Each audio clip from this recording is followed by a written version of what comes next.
Just another easy win for the Eagles, 14-3, juggernauts of the NFC, top seed heading into the playoffs, right, Rube? Division champs, first round bye, number 1 seed, 14 wins, franchise record.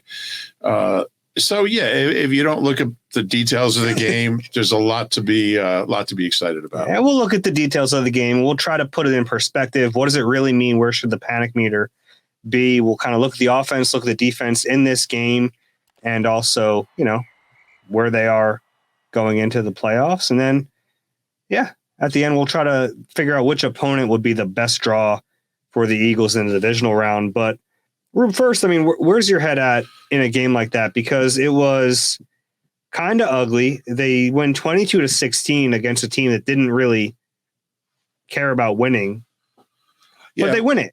Yeah, they did a couple things. And I said before the game, look, if they win 9-6, I don't care. I don't think there's a carryover. I don't think winning this game in unimpressive fashion means they're going to be any different in 2 weeks in the first round of the playoffs or their first game of the playoffs. And I think about 17 when people wanted to bench Nick Foles for Nate Sudfeld. Yeah, got to get Nate out there. Because Foles was terrible against, I think it was the Raiders and the Raiders on Christmas Day, right? The Raiders on Christmas Day. And then he played a quarter. He was awful against the Cowboys. And I think in that 6-0 game, people legit wanted to bench him. Like not just like hundreds of people were tweeting to me, you got to bench Nick Foles. And you know what happened from there. And then I think about like even the Cowboys last year, they were that game that didn't mean anything for the Eagles. Was it 51-26? Mm-hmm. And then they get beat by I think the Niners, and looked awful. I just don't think there's a big carryover, especially when you consider the circumstances. Now, that said, there's some things that were concerning out there and have been really for a few weeks. So they certainly have to play better, but I don't think the fact that they ended up winning this game by 6 means they're in big trouble in the first round of the playoffs or their first I'm kind of with you. And it's tough to watch it unfold in front of you. And you're thinking, man, this game should have been over a long time ago. Absolutely. They should have been able to rest their own starters in the fourth quarter. I mean, the spread was like 16 points by the time kickoff happened. It was 19-0. It was. And it could have, it could have been. The Eagles are pretty bad in the red zone, which is an area they've been really good at all year. 5 interceptions? Quite a few. And whiffed on how many sacks?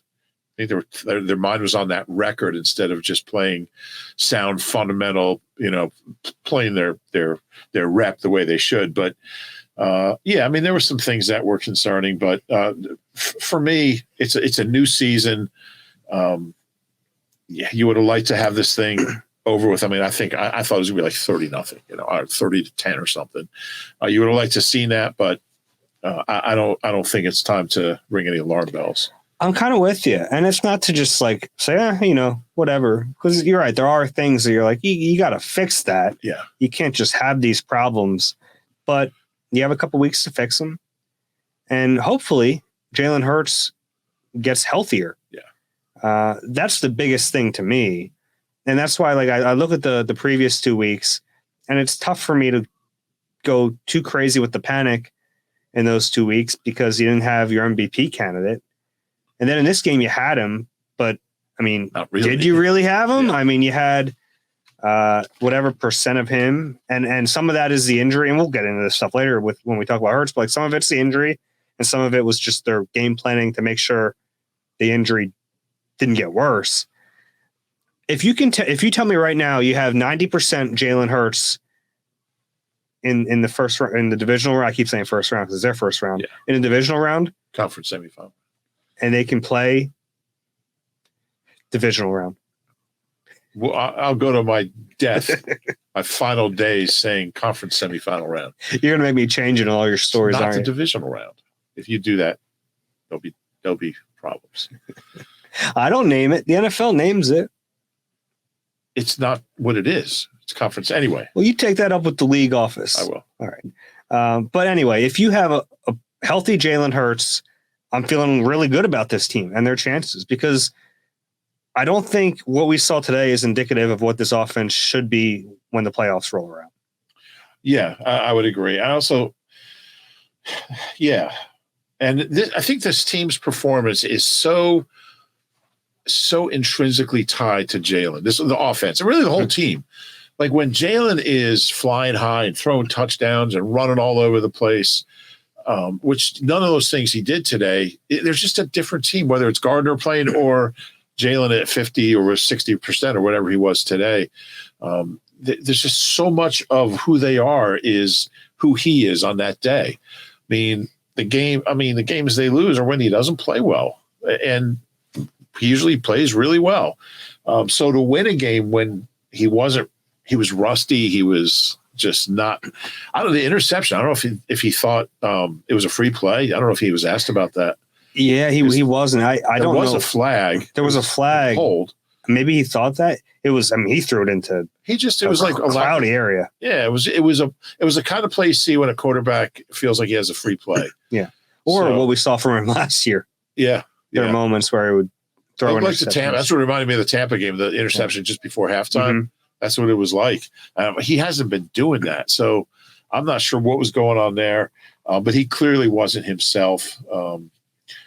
I think when he is, and hopefully in 2 weeks, he's a lot closer to that. Well, I think they're a different team. I'm concerned about Miles. He hasn't really looked like himself. He didn't have the brace. He said he felt 100%. They did get to running the ball with Gainwell in Boston, which was encouraging. But what if they see the Giants in the playoffs? Boston dust them off. 17 career touchdowns, 10 now against the Giants. He's got the fifth most rushing touchdowns ever against the Giants, and he's never been a regular player. And listen to the company he's in. I know this is off topic.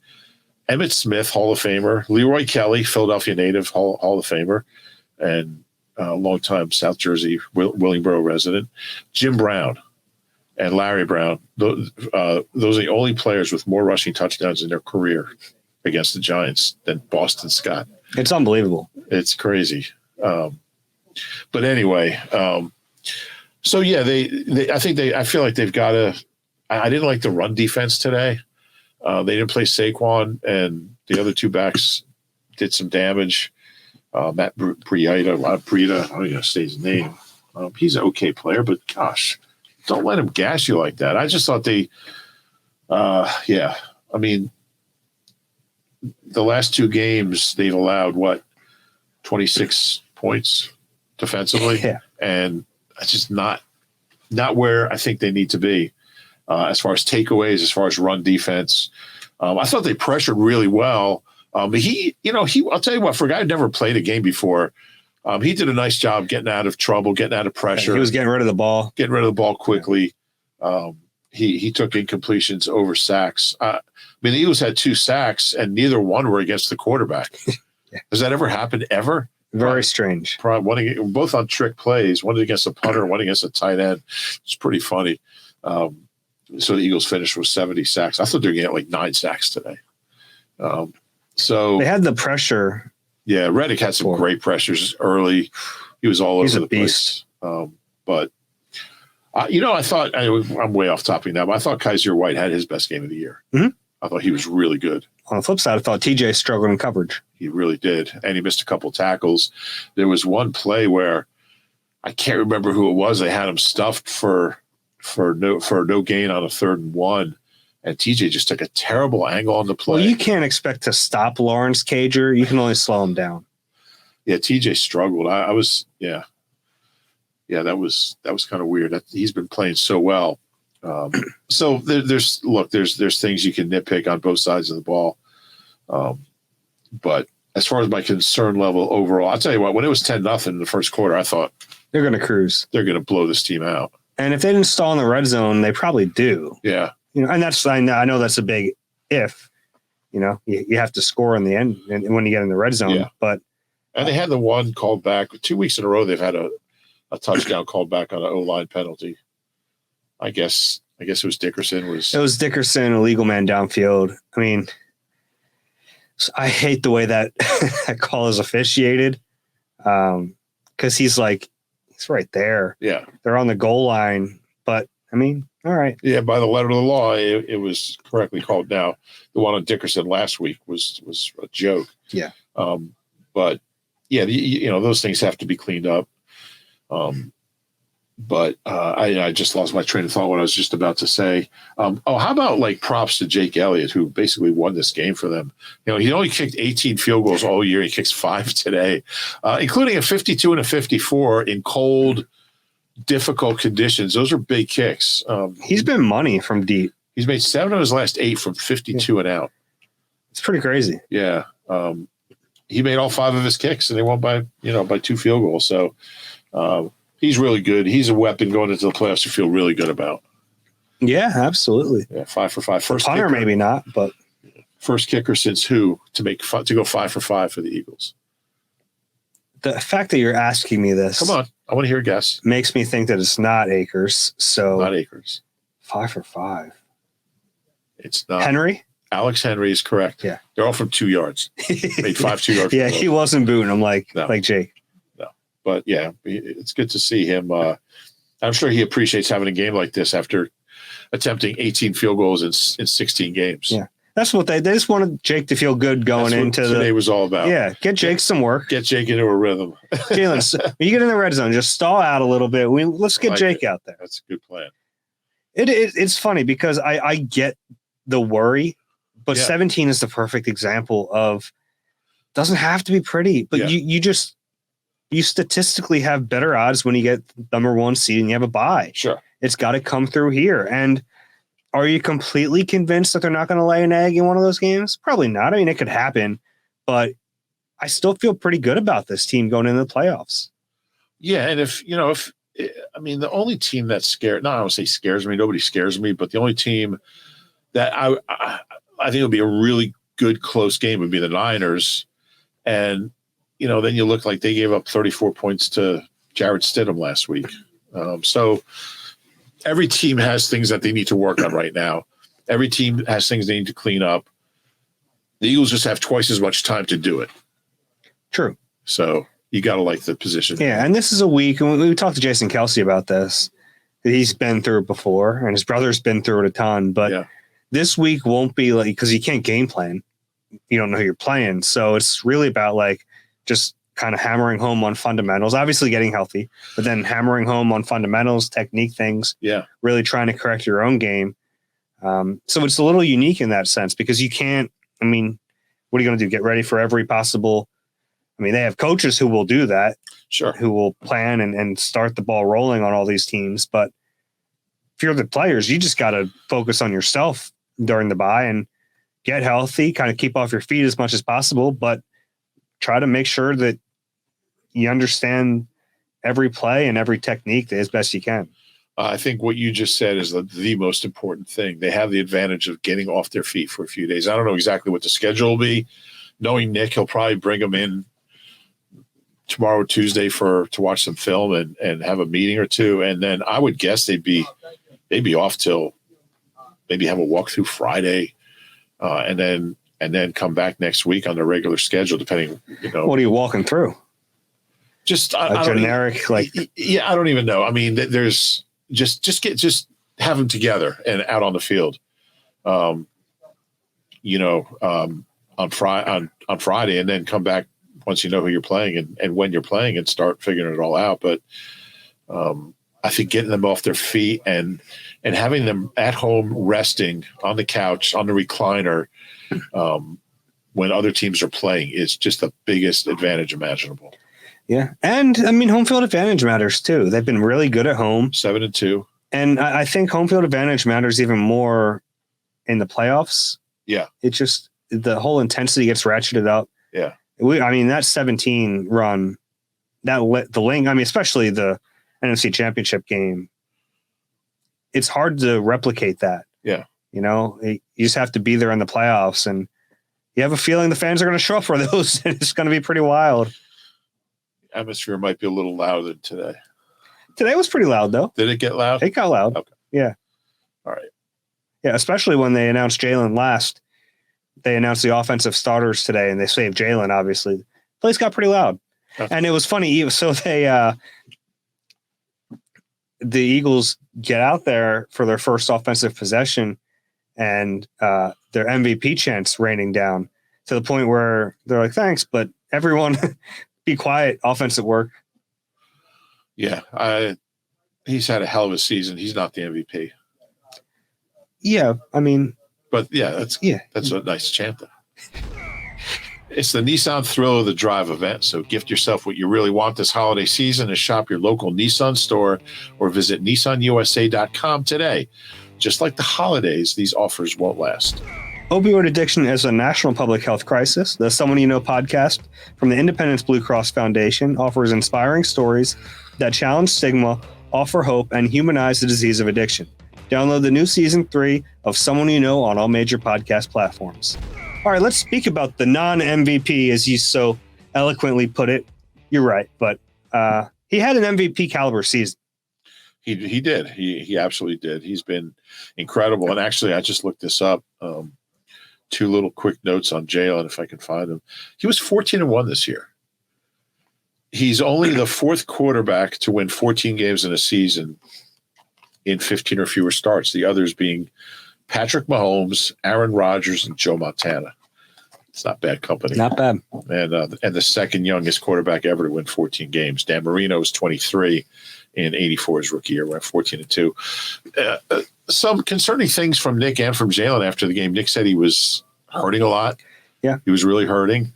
I didn't hear it, but apparently on TV they made references to Jalen saying he shouldn't have gone back in the Chicago game. Apparently he told the CBS crew that. Yeah, in the production meeting. He didn't talk to us, didn't talk to the Philly media before the game. Talked to them.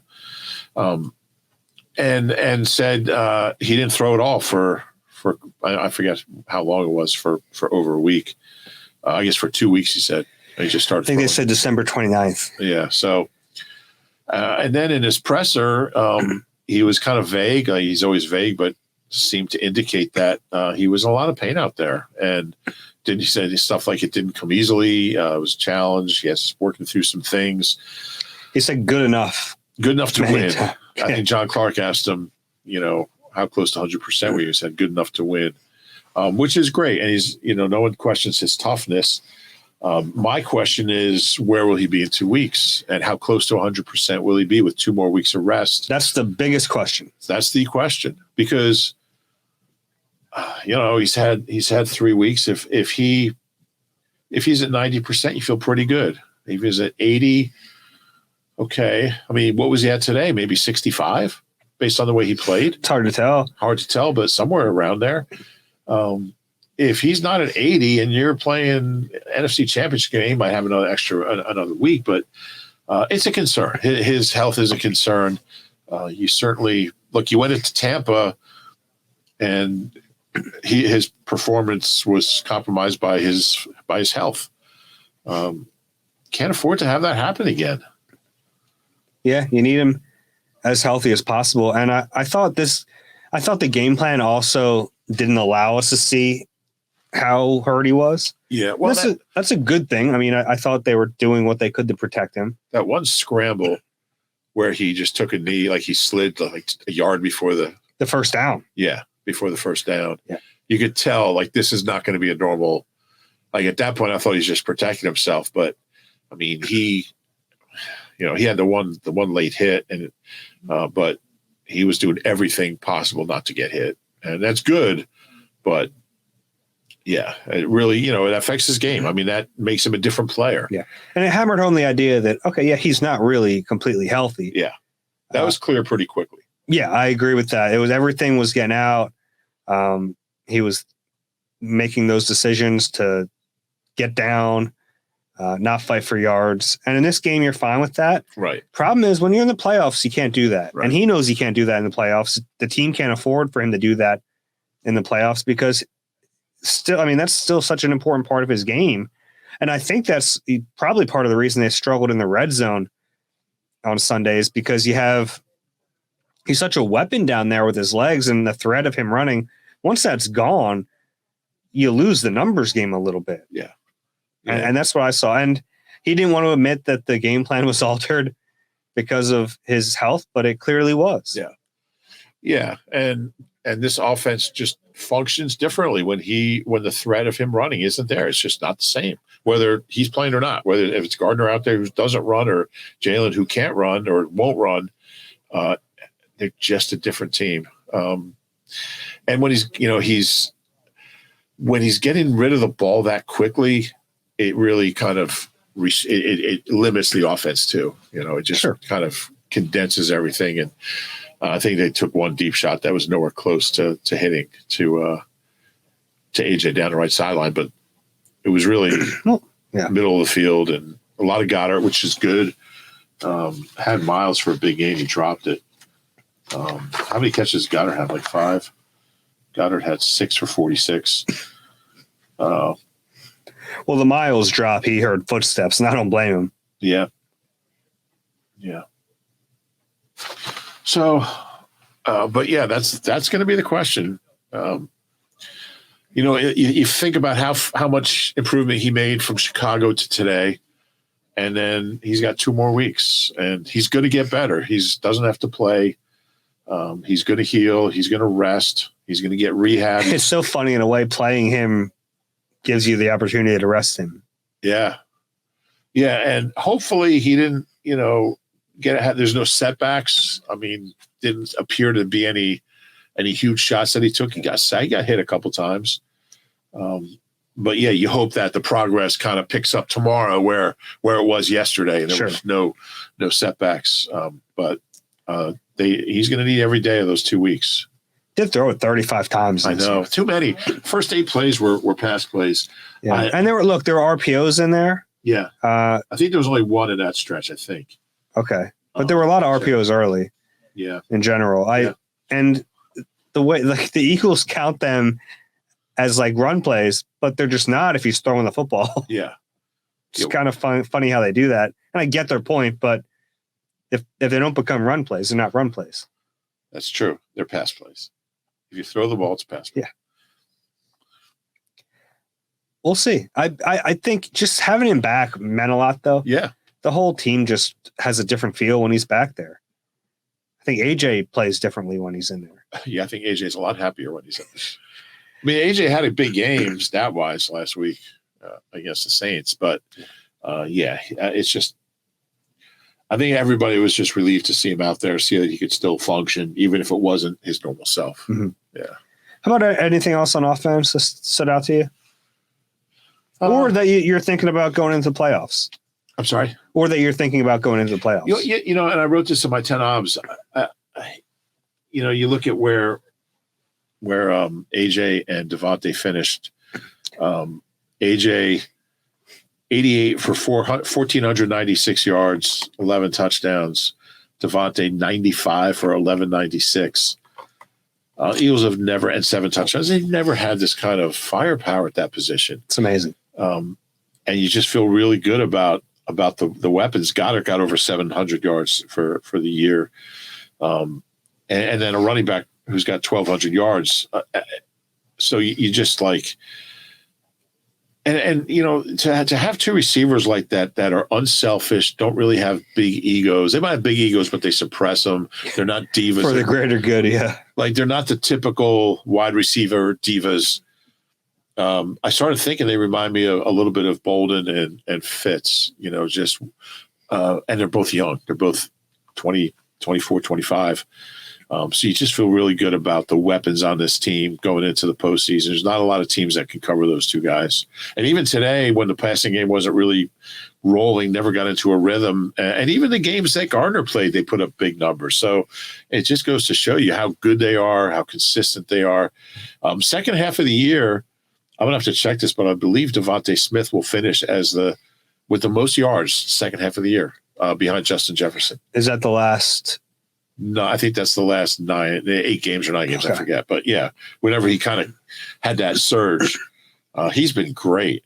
And to have a 1-2 like that and be able to run the ball is going to serve them really well. Hopefully they run it. That's the thing. We'll see. And my other big thing on offense is and we won't know this until we see the game. Next game is Lane. Yeah. I think Driscoll is adequate. Yeah. They can get by with Driscoll. Yeah. But you're past the point of getting by. You're trying to win a Super Bowl. And I think it's going to be a tough injury for Lane to play through, but he's going to try it. and I don't know what he's going to look like when he's out there. Yeah, I have no idea what to expect. I know he'll give it everything he has. I know the effort will be there. Nobody would ever question his toughness, but man, you get your anchor, your ability to anchor through your core, and that's what your ability to generate power, and he doesn't have that. So we'll see. 2 more weeks will certainly help him, I guess. I don't know how much rest can even help this injury, but they need him. They need him at 80%. Yeah, as much as they could get. I know the concern for a lot of people is that he'll be okay at the start, and then it's just going to get worse and worse. And just the pain will be too much, and going to see him, hobbling off the field. That's the last thing you want, because now you're making a change in game. I don't think the O-line's been great down the stretch in general. Penalties, the sack numbers are up, but it's not all the O-line. Some of it is. Some of it was Gardner. Some of it was certainly Gardner. I'm with you on that. I just like to see him play at a higher level. I thought they were for much of the season. Yeah. But, yeah. Especially when Lane's back in there. I mean, they're still the star of the show. Yeah. Or they should be. Yeah, as good as Jalen is, as good as the receivers are, and Miles and Dallas. I mean, when this offense is at its best, it's because that O-line is still the best O-line in the league. Yep. Absolutely. Trying to think what else on offense. So this game, I heard a lot of people complaining about the play calling. I thought it was vanilla play calling. Yeah. I think part of that's probably by design. Yeah. Now they should have been able to beat up on the Giants backups with vanilla play calling. Some of the Giants backups made some nice plays. Some of it was just them playing better than I expected. Yeah. Honestly, this is a defense that gave up 48 to the Eagles with their starters, and they had trouble converting a third down against their backups. They made some good plays, but yeah, I certainly expected more. Yeah. All right, let's flip to defense a little bit. Yeah. They only gave up 16 points. They pitched a shutout in the first half. What do you make of their overall performance? I didn't like the run defense. What did the Giants end up averaging? 6.1 per carry. I didn't like that. I thought, God, they had so many opportunities and interceptions. TJ had one in his hands. Epps had one. I don't even know how he didn't catch it. Slay had a couple Slay chances. Had 2. Yeah. And there was one other one. I think Bradbury had one. Look, you got away with it today, but against a good team, you're not going to, first of all, against a good quarterback, you're not going to get that many opportunities. When you get them, you've got to make that play. And the first half of the year, they were doing it. And lately, they haven't been. I have the stat here somewhere. First 8 games of the year, 12 interceptions. Last 9 games, 5 interceptions. 2 by Josiah Scott, 1 by Josh Sweat, 1 by Reed Blankenship. I don't remember who has the other one. But, Slay hasn't looked good. I thought Bradbury had made some nice plays today. The Galladay touchdown, I don't know. It's a kind of a, I can't believe the play. I can't believe it even happened. The fact that Kenny Galladay is playing in this game is like, what the heck happened? Yeah. It was a crazy throw. It was a crazy catch, and Slay interfered with him. Wasn't called for it, and he still caught it.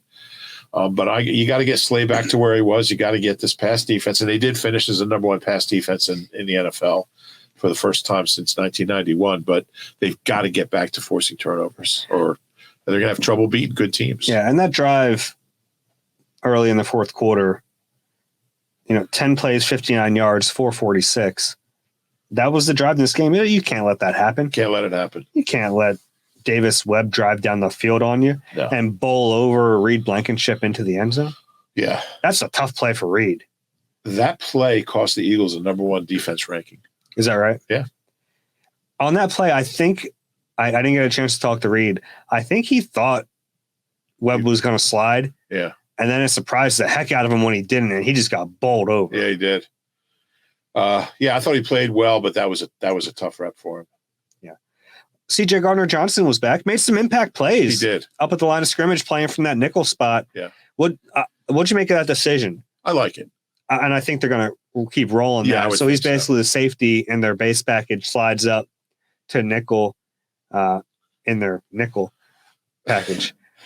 He played really well for missing the last 5 games. Yeah, he was really active. I thought he and Kaiser were probably the best guys on. He very humbly called himself the best safety in the league after the game. Did he? Yeah.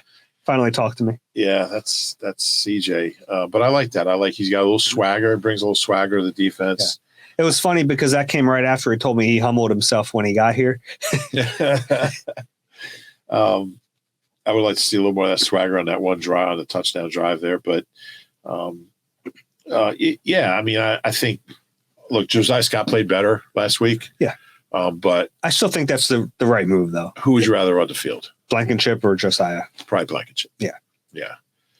So I think that's the right move, and I thought it paid dividends. I thought he was really active for a guy who hadn't played in a month and a half. Yeah, in a way, though, like he came here to play safety because safeties get paid more money. Yeah. So for him to just with open arms say, yeah, I'll go play nickel. You need me to play nickel? I'll go in there and do it. Yeah. It does mean a lot, and I think it says a lot about him. Yeah, I agree with that. I do. And yeah. And Kaiser, I thought it was Kaiser White's best game. It's fair. You know who I want to give a little highlight to here is Milton Williams. Yeah. Milton's playing well. He is. He's making plays in every game. He had a nice tackle for loss. It feels like every single game he's making plays now. Yeah. Yeah. I mean, he's the future of that position. Him and the long forgotten Jordan Davis. He played a little bit today. Did he? I didn't see him. Yeah. Milton's really come on. He's playing well. And who else did I want to Fletcher highlight? didn't have a great game. I thought Fletcher had a couple plays.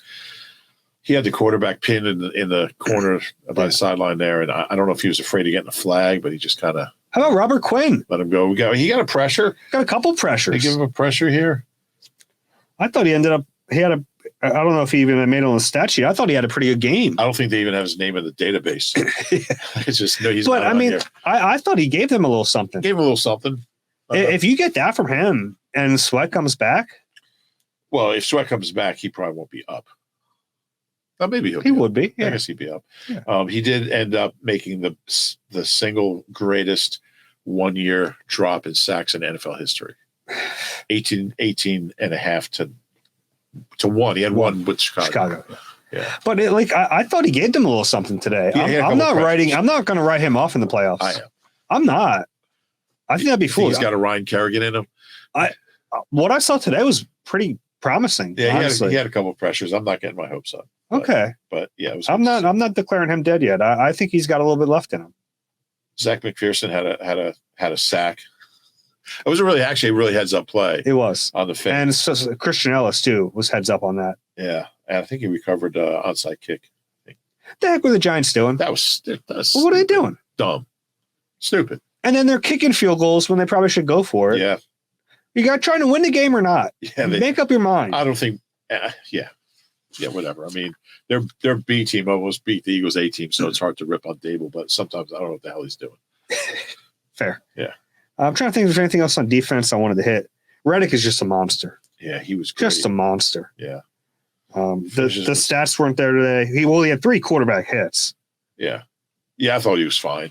He was really good. I think the difference today I think the reason the D-line did, to me, when they pressure, when they're doing really well with pressure, there's just like 3 guys around the quarterback. So whatever way he turns, someone's getting him. Yeah. I didn't see that today. Like BG would be there and he'd duck out and there's no one else there. Or Reddick would have a pressure and he would just circle around him and get out the backside. There was nobody there. Mm-hmm. It seemed like they weren't playing their usual team defense. And I don't know if that was a product of, hey, let's try to break the record. I know they wanted to. They came up too short. But they just it was weird. They didn't pressure the same way they usually do with a lot of bodies getting to the quarterback. Yeah, that's probably fair. Yeah. Nakobe Dean, I saw him walk off with an injury. Don't know the extent of that. But if you're looking for a really big silver lining in this game, because the Eagles shouldn't have had to play in this one at all. They should have been able to do what the Giants did. Yeah. They should have won one of the last 2 and rest everyone in week 18. There weren't any noticeable big injuries.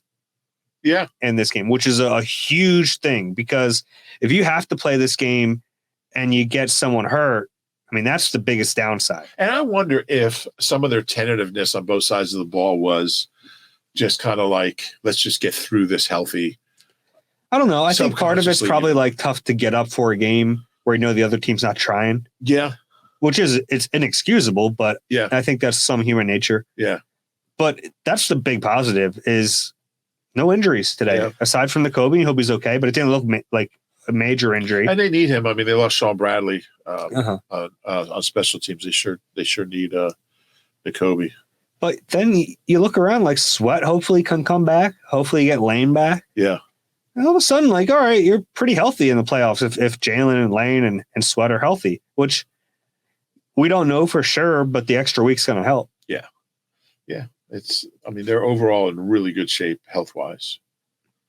I don't think they'll have Avante back, but still not on IR, so who knows? Still on a walking boot today. Yeah. Oh, did you see him today? Yeah. Yeah, not good. Yeah. No, he's at least 2 weeks away. Well, they don't play for 2 weeks. Yeah. Possible opponents. Yeah. Right now, we're recording this after the game. The Packers are up 9-3. So it looks like.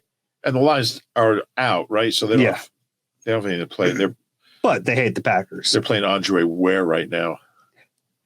But so either the Packers or Seahawks will be the 7th seed. Eagles are 1, 49ers 2, Vikings 3, Bucks 4, Cowboys 5, Giants 6, and then either the Packers or Seahawks will end up being the 7th seed. Yeah. So you want to look at the first round games, who the Eagles will. I mean, do you see any upsets there? Any road? Well, I mean, the Vikings. To me, the Vikings this year coming into today were minus 19 on the season. Yeah. I mean, they are not as good as that record is. They won a ton of close games, and you give them credit for it, but Yeah. they're the team that, I mean, you could see them getting picked off. Think Giants go in there and beat them? Wouldn't surprise me. Would that surprise you?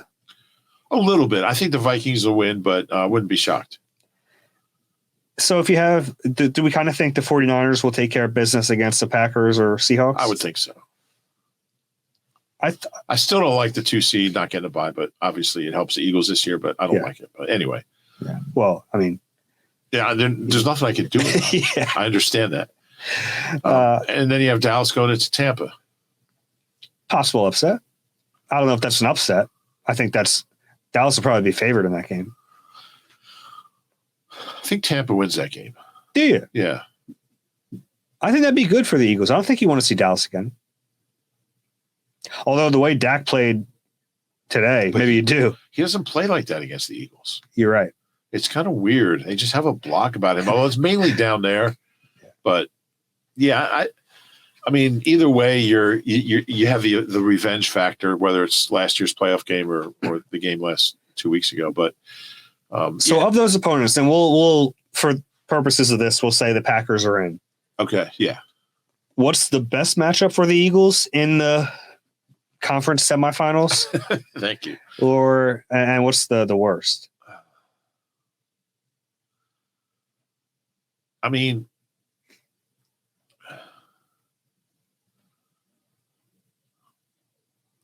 I believe the Cowboys is the worst for them. Okay. Just because, and they beat Cooper Rush here, but they haven't beat. I mean, Dak's 7-1 his last 8 starts against this team, and they just haven't shown. He's already got Ben's got the numbers up here.